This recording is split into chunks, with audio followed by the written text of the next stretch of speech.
రాష్ట్రంలో గుజరాత్ తరహా బస్ పోర్టులు ఏర్పాటు చేస్తామన్నారు రవాణా శాఖ మంత్రి మహేందర్ రెడ్డి. త్వరలో దీన్ని పరిశీలించేందుకు ఓ బృందాన్ని గుజరాత్కు పంపనున్నట్టు చెప్పారు. ప్రజా రవాణా వ్యవస్థ ఏర్పడి 50 ఏళ్లైన సందర్భంగా ఢిల్లీలో జరిగిన జాతీయ ట్రాన్స్పోర్ట్ మీట్ను మంత్రి పాల్గొన్నారు.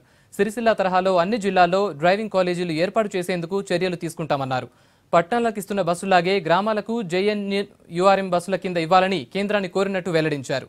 దీనికి కేంద్ర మంత్రి సానుకూలంగా స్పందించారన్నారు మంత్రి. నూతన పద్ధతిలో రవాణా సంస్థ ఏ విధంగా ఉండాలి, అదేవిధంగా ఆర్టీసీ బస్సులు కూడా కొత్త పద్ధతిలో కొత్తగా కొన్ని పద్ధతులు చేయాలని చెప్పేసి మీటింగ్లో చర్చించడం జరిగింది.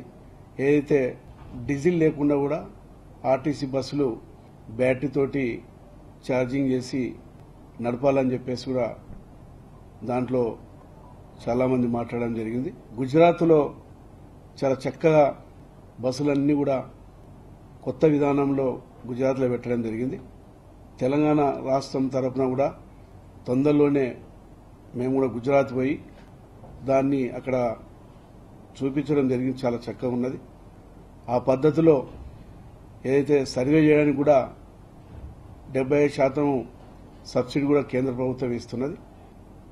తెలంగాణ రాష్ట్ర తరఫున కూడా గుజరాత్ పోయి కూడా ఆ పద్ధతిలో తెలంగాణ రాష్ట్రంలో నూతనంగా గుజరాత్లో ఏ విధంగా అయితే ఉందో ఆ విధంగా చేయాలని చెప్పేసి కూడా మేము కూడా ఆలోచన